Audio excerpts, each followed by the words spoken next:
Hello everyone, welcome back to my channel. I'm here today in another sweatshirt. I actually did buy this one so I could tie-dye. I just haven't actually done the tie-dyeing yet, but it will be tie-dyed soon. I'll let you know. I'm gonna film a video for that. Anyway, hi, welcome. Today's gonna be another story time because I don't know why I didn't start doing this sooner, to be honest. I've done a lot of stupid shit, so we probably won't run out anytime soon. Speaking of stupid shit, today's gonna be about my worst edible experiences. Which, by the way, I found out recently that not everyone watching my videos knows what an edible is, which is so strange to me. But if you're unfamiliar, according to Urban Dictionary, it is short for marijuana edible. Short for, so it just cuts out the first word. Any edible product that contains THC. So usually when people eat edibles, it's like cookies, brownies, Rice Krispie treats are pretty popular. Even now they have like beverages. But yeah, so the reason I love this topic is because I can guarantee you that there's not one person out there that has dabbled in edibles and didn't have at least one horrible experience. I truly do not know anyone that smokes that has not had some kind of horror story go on with edibles. Again, I would think I would have more of these. I guess also though, I should point out, I didn't start smoking until college, so I didn't have quite as long of a, like, I feel like if I'd smoked in high school, I would have had a lot of bad experiences because we would have just done stupid things. But no, waited till college, so at least I saved myself from some potential disasters, but I think I made up for it in college. Also, I have a new thing that I want to start doing in the story times, which I'm shocked to say was inspired by my mom. Thanks, Mom. Great idea. She was suggesting that maybe I share some of my followers' stories. And I was like, oh my God, that's perfect. How about every video, since I feel like the stories I'm doing are obviously specific to me, but the topic is very general. Like, as I just said, anyone that has taken edibles before has had a bad edible experience. It's just like, it comes with the territory. So my thought was the end of every episode, I ask you guys to leave your stories that relate to the topic in the comments below. And then in the next episode, I'll read my favorite one. So obviously I didn't ask in the last videos what the comments were, but I did ask on Twitter. Stay tuned to the end of the video because that's gonna be happening. Anyway, my edible stories. Shall we begin? Should I have taken an edible before this? No, because then it would have taken me 8 hours to film. I'm actually not high right now for once. Okay. Number one, it's 2010. I was a sophomore in college and I was attending Arizona State University, you know, the really prestigious scholastic focused school. Freshman year, I lived in the dorms, but sophomore year, we lived at this apartment complex called The View. Super nice apartment, but the majority of the people that lived there were all 20. So none of us could go out to the bars because Arizona, the fake ID situation, questionable. Turns out when you let a bunch of 20-year-olds live in an apartment complex unsupervised, you're asking for disaster. So this apartment complex just basically became like the hot spot for like anyone that couldn't go to the bars, they would go to The View. Eventually people would joke and call it Club View because like police got involved and you had to wait in line and you could only sign in like one guest at a time per tenant. It was ridiculous. You might think this is all irrelevant, but what I'm getting at is we had friends on every floor. Everyone was just constantly partying and going in each other's apartments. It was like the dorms, but apartments. So we had made really good friends with our neighbors across the way who ended up being weed dealers. Which, I mean, it couldn't have been a better situation for us. I had just started smoking like halfway through freshman year, and this was the beginning of sophomore year, and then these boys would come over and they'd be like, girls, it's 420, and they'd like literally hold up bags of weed. It was a dream come true. But anyway, we were all super close. The best way I could describe it is like, if you looked at the security footage between our two apartments, you might not be able to tell who lives in which one because we were back and forth so often. This one night, the guys come over and they were like, hey girls, we have a bunch of edibles. Do you want any? And we're all like, obviously. So they come over and they bring us these chocolate chip cookies and we paid for them. Usually the guys did just give us weed a lot because they had extra. But in this case, they were like, no, sorry, it's someone else's. We're selling them for him, 10 bucks each, which is fine. Absolutely. Happy to pay for it. Happy to pay for it if it works. But flash forward like a couple hours and we're all sitting there like, why did we just buy those? And like $10 now, I'm like, yeah, whatever. $10 in college, that could have bought a lot of things. Could have bought me more weed because this didn't do anything. So we were pissed. I mean, like not actually pissed, we're like jokingly pissed. But we leave and we're like, fuck you guys, these didn't even work. The next day rolls around. Me and one of my roommates have our friend over and the three of us are studying. It's probably like 5 p.m. We're starting to wrap it up. One of the guys pops in and he goes, girls, hey, do you want any edibles? And we were like, you mean some more excellent ones like the ones you gave us last night? That's okay. I'll save my money this time. And he was like, no, I'm sorry. I don't know what the deal with those were. We didn't make them, but we make these ones. They'll work. Do you want any? You can just have them. You don't have to buy them. So these like make it up to us brownies, me and my roommate, who I asked what she would like her alias to be in this scenario, and her name is going to be Beth. And then my other friend that was over is going to be Liz. So anyway, my roommate Beth and I follow our neighbor back over to his apartment, and he has like a full tray of brownies, hasn't even been cut yet. Start slicing them up. We both take one, and then we bring one over for Liz waiting in our apartment. We just finished studying. We're like, cool, time to kick back and relax. So me and Beth both eat ours, and then there was Liz, who doesn't really smoke that much, but still wanted to partake, but like not too much. So she eats half of hers, and then she still has half. So she's like, do either of you want this? And me and Beth are like, fuck yeah, let's split it. So at this point, to keep track, me and Beth have both had 1.5 of these brownies, and Liz has had 1/2.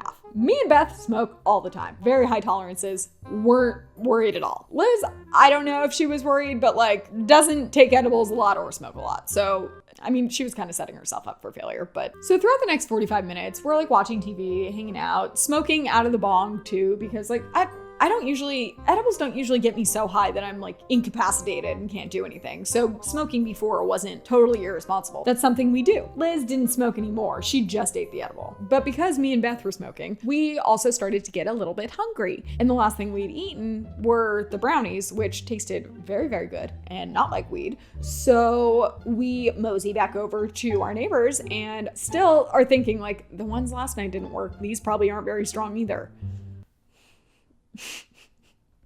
Wrong. So we go back over and we're just hungry at this point, and there's more brownies and the guys don't care. So we're literally eating it out of the pan at this point. I don't know why we thought that was a good idea, but we just really weren't expecting it to kick in. So by the end of the first hour, Beth and I have probably consumed at least a full row of brownies in the tray. Keep in mind, Liz still only has had half. Then all of a sudden, out of nowhere, we look over and Liz is sitting on the couch and she's just like, you guys. And we were like, oh, what? What's going on? And she was like, oh, I've never been this high in my entire life. And we were like, oh no, what do you mean? And she's like, I don't know. I think I have to go home. Keep in mind, we all live walking distance. She unfortunately did not live in this building with a lot of our other friends, but like maximum it would have taken her 5 minutes to get home. But so she leaves. I'm sure she was just like in another world. And me and Beth are left on the couch kind of like, I don't feel anything, do you? And she's like, no, I don't feel anything. What is she talking about? And then we kept chalking up to like, well, we just have really high tolerances. It probably just isn't gonna affect us. Holy fucking shit, you guys. Within the next 15 minutes, we're both sitting on a couch. We just lock eyes and share this mutual moment of sheer panic because yes, it is finally kicked in. What brownie is kicked in? Only the first one. Because remember, I'd say we've eaten 3 to 4, which again, I remind you, Liz left after having a half and literally looked like she was about to be unconscious. So you can imagine this was when we started to panic because we're like, oh no, this doesn't feel good. This isn't supposed to be happening. What's going on? I don't even know what really transpired over the next hour aside from, I just remember sitting there and every 15 minutes, it just got worse and worse because that was like the next few bites that I ate were being digested. Also, if you're watching this and you've never been high on an edible, I don't even know how to describe what it feels like. I don't even really know how to describe what it feels like to be high. For me, it kind of just like quiets my brain and makes me relax a little bit. But edibles, it's like a whole other ballgame. It's a whole body high. I feel like edibles affect your perception a lot more. So like time and what people are saying and just communicating is harder. You're just very in your own world. And if it's just like a little bit, you're in your own world in a good way. So it's like you go see a funny movie, it's gonna be 10 times funnier because you're just like making more jokes in your head. But then there's this kind of high off an edible where you have way too much and it's just this crazy overwhelming feeling where you're just like, oh my God, I don't know what to do. Like you feel like you need to like crawl out of your own skin almost. So we both just are panicking and don't know what to do because that's the problem. Once you eat an edible, there's no going back. It's not like you can throw it up and it's gonna stop working. I mean, maybe if you like immediately did that, it would work. But if you've let it hit you, there's no going back. You're fucked. At this point, it's probably, I think it all started around 5. It's probably 8 p.m. I hit a point that I just have to retreat to my room because I don't know what else to do. I need to be alone. I need to be in the dark. So I get in my bed in the fetal position and put all the blankets under my head and literally just am like, just go to sleep. You're okay. Just go to sleep. Just go to sleep. You're fine. You're fine. It'll be okay. So I did finally fall asleep, only to wake up 18 hours later. You guys, I don't think I've ever slept that long in my entire life. It was absurd. So I wake up, it's like 4 p.m. the next day, and I am so groggy, confused, and I'm like, What happened? How, like, am I alive? Where am I? What's going on? I go to my phone to see a slew of text messages from my roommate Beth, who didn't have the luxury of sleeping 18 hours like I did so she could recover. No, she had to go to a frat formal in Mexico via bus. You guys, she had to get up at 4 a.m. and get on a fucking bus filled with frat guys, and they drove from Arizona to Mexico. And we ate the same amount. So keep in mind, I was in my 18-hour coma. She was having to like get up, get to a place on time, and like make sure she got on a bus. I don't understand how she did it. Still the most impressive thing that she's ever done in our entire friendship. Vaguely remembers rolling her suitcase over to the buses, and then apparently she fell asleep immediately when she got on the bus. She doesn't remember anything about the bus ride, only to wake up in Mexico. And she like looks at her date, who's just one of her good friends. She's like, what happened? When did we get here? How did we get across the border? And they're like, oh, well, you were sleeping. So they just like looked at your passport and said it was okay. First of all, that feels like it should not be legal. But second of all, So then I wake up at 4 p.m. to her literally already being in Mexico and me being like, what do you mean you're in Mexico? I just woke up. How did you get there? How did you get on the bus? I don't understand. So then after everything is settled and we've recovered, we go to the neighbors and we're like, dudes, what the fuck were in those brownies? You give us cookies that don't work, and then the next day you give us these like death brownies. What was in them? And they're like, oh yeah, we didn't tell you, they're Keith brownies. No, gentlemen, you seem to have left that out when we were over literally eating it out of the pan and you were watching us and you didn't tell us to stop. I mean, I'm glad it happened now because it's a hilarious story, but oh my God, I definitely don't recommend eating edibles when you don't know what the dosage is in it, because like they made it. I don't know how much stuff they put in, and I didn't know that it was keef and not weed. If you're wondering what keef is, it's basically like the most potent part of weed, and you can, I want to say, harvest it if you have a grinder and it falls off the weed like through the little mesh screen and it sifts through, and then you can unscrew the bottom and then you just have a bunch of powder. Well, they had accumulated a shit ton of this powder and used that to make the butter to make their brownies, which is far, far more potent than butter made from like a lot of times butter isn't even made from strong weed because you use a lot of it. So the fact that then they used the strongest part of the strongest weed they had and used a ton of it, they set us up for failure. I still can't believe they didn't tell us. And they weren't trying to screw us over. I think they just felt bad that we had paid for the ones that didn't work. So they were like, this'll make it up to them. Haha. Yep. Okay, so that's definitely my most traumatic and like extreme edible experience. This next one happened in 2016, which not that long ago. I was actually flying to Seattle for a work trip. I didn't get caught by police this time. If you don't know what I'm talking about, go watch my story about almost getting arrested in Italy or in for a treat. It also kind of has to do with edibles. By kind of, I mean it does.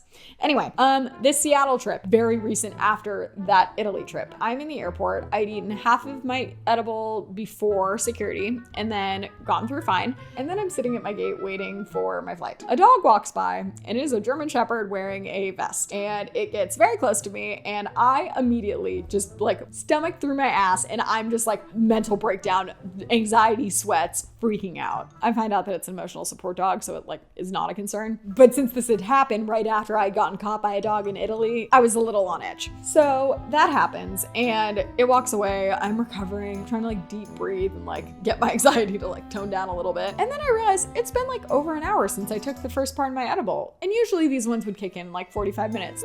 That's strange. Why isn't it working? So I sit there another 10 minutes, it still hasn't kicked in, and I'm like, you know what? Might as well take what I have left over. What I had left over wasn't like, oh, that was gonna be taken on the plane. Like that was like for later in the trip or the way home. I did not need to be eating this whole thing at once because the whole thing at once is called a Cheapachew Decadose. That means 10 times the dose that you normally have to take. I have a high tolerance, so usually I would eat half of them at once. I ate the whole Decadose before my flight. I get on my flight. Everything's still fine. I think I started to feel like a little high maybe once I got on, but still nothing crazy. And it's been hours at this point, so I should have really felt it. I'm sitting on the plane and luckily very empty flight. I had a whole row to myself, so I'm window seat and I'm kind of spread out. So I'm sitting on this flight. I paid for messaging and I'm texting my friend. We're just like talking about work, what I'm gonna be doing in Seattle. Then I tell her that I had eaten an entire Decadose before this flight, to which she responds, oh my God, are you okay? Are you so high? I read that text, you guys, and I don't know how to explain the switch that went off, but it was just like, oh no, you're right. What have I done? All of it hit me at once. And I start going through this spiral because I'm probably like 45 minutes into this flight. I think the flight to Seattle is only 2.5 hours. I am so high off this edible now. My panic is like, oh my God, I immediately feel like I need to go to sleep, which would be fine. Who cares if you sleep on a plane? Well, it's fine if you can get up once you fell asleep. But my concern is I'm so high that I'm gonna fall asleep and I'm not gonna wake up and they're gonna have to like carry me off the plane. That is how high I was. So I'm sitting there sweating because I'm like, what am I gonna do? How am I gonna, I didn't know whether I should go to sleep and try and like sleep some of it off, or if I should try and keep myself awake and try and be like, talk myself into being more sober. Neither was a very effective plan. So I went with the sleeping. I woke up and I just remember being so like, my eyes must have been the reddest they have ever been in my entire life. Of course, then I get off the flight. I'm alone, by the way, this whole time. I'm going on a work trip, but everyone else is already there or meeting me there. So I'm alone and I like get my suitcase and I'm walking so slow through the airport because I'm just trying to talk myself through it, you know? Of course, the Uber situation at the Seattle airport wasn't like, oh yeah, just like go downstairs and go by the rideshare sign. No, it was like follow 80 million signs. Probably was super easy and I was just really high and found it complicated. But there was like 1 million signs you had to follow and you ended up like having to go into a parking garage to find your Uber. And oh my God, I don't know how to describe just the mental stress of like trying to figure things out and then also feeling like everyone's staring at you like they know, which who cares? Like that's the funniest part about being high is that you constantly are paranoid thinking that everyone's like judging you. First of all, no one knows, and two, no one really cares. But anyway, I guess the end of that story is that I did make it, just barely. It was a rough one. I know there has to be more. I guess nothing stands out in comparison to those two because they were so traumatic, but I think that's it. Okay, time for the user submitted story, which as I said, I do want to start asking you guys to leave comments down below of your stories that I can include in the next episode. But for this one, I didn't have any comments to go off of. So this one is from Twitter. This one is from Talon Jade. I take gummies for pain, but when I'm working, I just take CBD, so I'm not all fucked up. Responsible. Well, my gummy guy fucked up. Not responsible. He mislabeled and I took a 75 milligrams THC gummy at work. Oh my God. I didn't realize until an hour later, when it hit me like a fucking truck mid-pour of a drink at the bar. Pouring that one drink felt like it took forever. I'm telling you, edibles and time, it messes up all sense of time. I excused myself from the bar, but my coworker called me back to help. I don't even want to know how fucked I looked. Me every single time I'm at the airport. I helped 4 more customers. Giving change was hell. Felt like slow-mo. And math is really hard when you're high. I was maybe 3 to 4 hours into my shift and had to call my parents to pick me and my car up. The worst part was we had to take pics when we clocked in and out. Trying not to look high out of your damn mind so your manager doesn't notice when doing timesheets. Oof. That is amazing, and I'm proud of you for sticking through it. Did you last the whole shift? I would die. If I went to a bar and the bartender you could just tell was so high, I think I would ask them. That's so funny. I think that's it for today. I am gonna do a story time very soon where I do the dumbest things I've done while I was high. So if you guys can share your dumbest things you've done in the comments below, that'd be great. I know I personally have 3 that I will never live down, and some of my friends still make fun of me for them. But you know, let me know yours and I'll include it in the next video. Thank you for watching. Please subscribe if you haven't already because I'm almost at 500,000. I really wasn't sure that was ever gonna happen, but I guess you guys really like these story times, so I'll just keep them going. Thank you guys for watching. Goodbye.